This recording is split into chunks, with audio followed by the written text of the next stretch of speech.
What's up, good people? Sports fans from around the world, the city, the nation, wherever you might be. It's Al High, casual highlight moment. Just want to talk about Len Dawson. I'm out here, y'all got a hoodie on, short sleeve.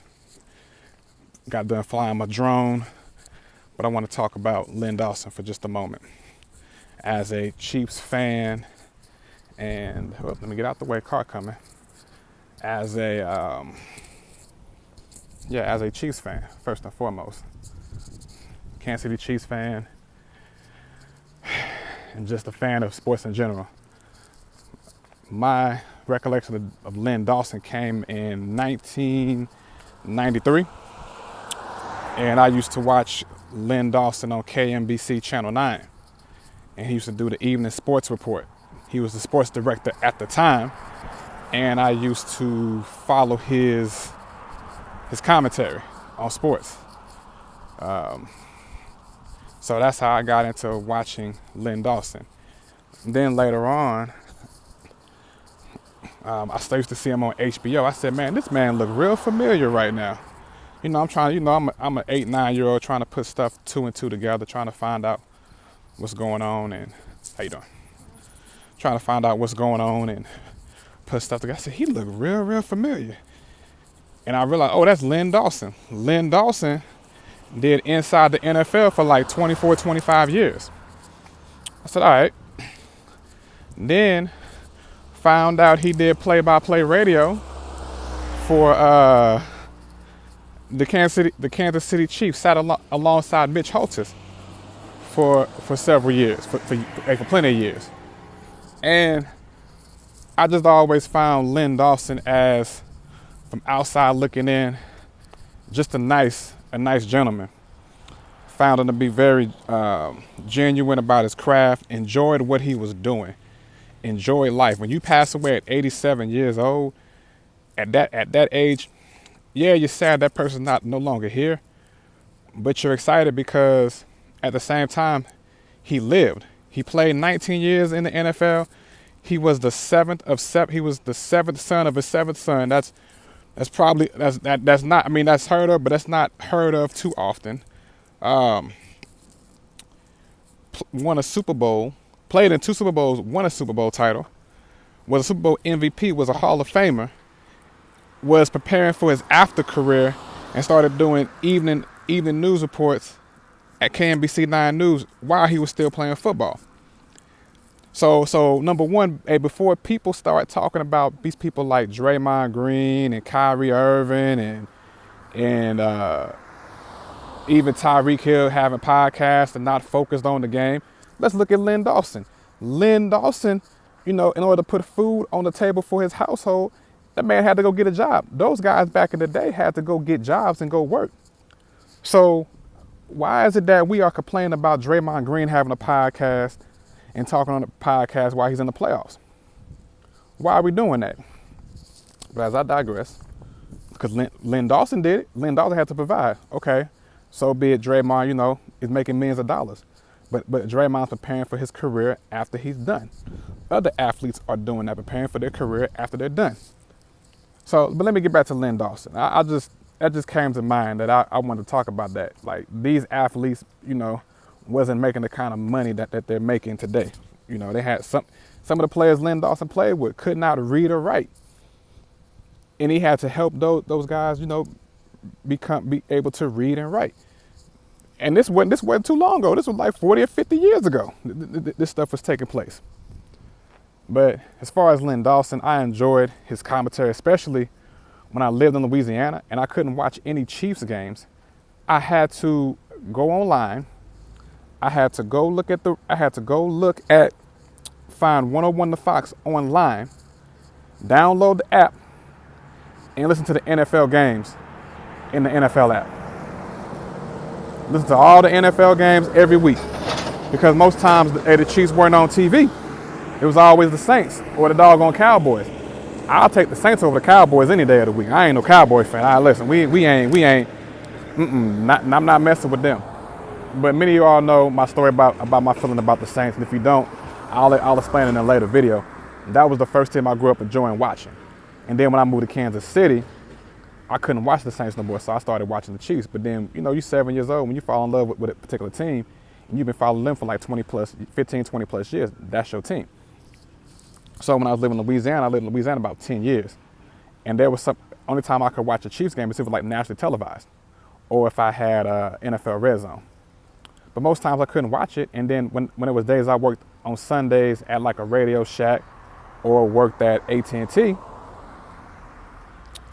man, we watch Red Zone, or most times, most of the people wanted to watch the Saints game. So I couldn't. So, I was like, what, y'all watch the Saints game. I'm going to go tune in to my app 101 to Fox when the radio, when the Chiefs radio was on KCFX 101 to Fox, and listen to all the Chiefs games. Len Dawson and Mitch Holtz. I'm already a huge Mitch Holtz fan, but then listen to Len Dawson and how they dissect the game. That combination was dynamic.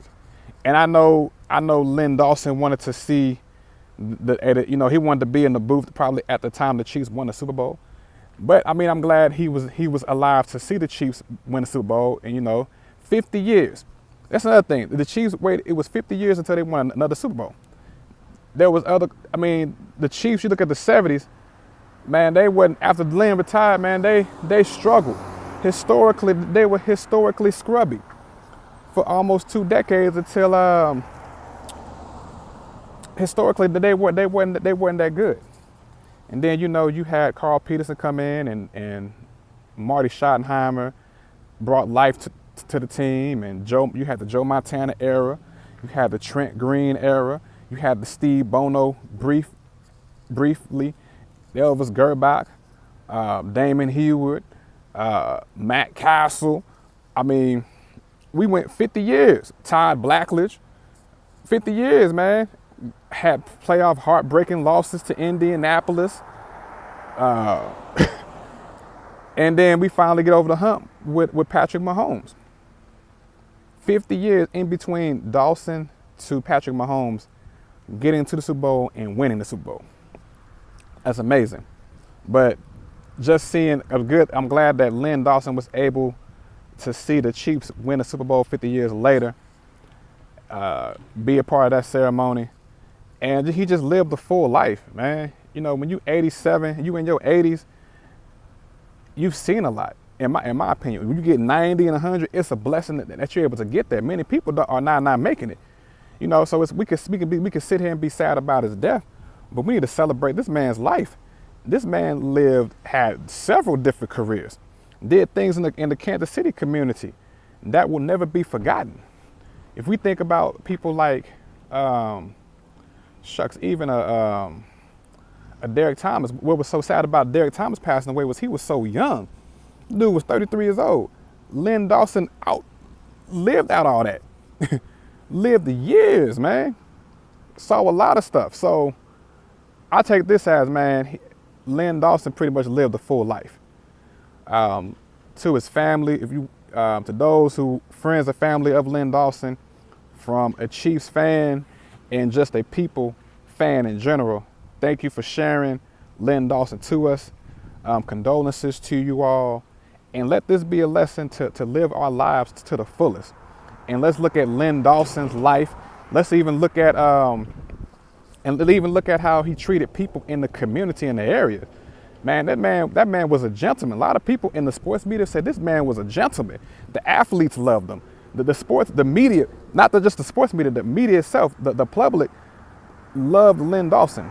And I haven't heard anything ill will spoken about Len Dawson. Man, maybe somebody might have disagreement, but everybody, we have people we don't like. It is what it is. But I mean, the man lived a full life and did what he wanted to do and enjoy. And had he not had like the quadruple bypass surgeries and the prostate cancer, he probably would still be in the booth. So you got to look at people like Len Dawson and Bill Russell and Vin Scully, who just passed away. These gentlemen lived full lives and did the things that they enjoyed the most and wasn't entertaining the BS. So that's my take on Len Dawson. Man, I'm just gonna miss hearing, I can't believe, it's a sad day, but I'm gonna keep those memories of watching him on KMBC Channel 9. news, giving the Chiefs report, his thoughts on what the Chiefs they should do on Sundays. I'm gonna miss him well, just as remembering him on Inside the NFL, and especially in his later years, listening to him as one of the, with the voice of the Chiefs, Mitch Holtis, and listening to him call a game, and listening to him and his insight on football. So, yeah, that is that. Hey, thank you for tuning in to my my spill about Len Dawson. Y'all have a good day. Until next time, y'all know what it is. This is Al High signing out. Disrespect your senses.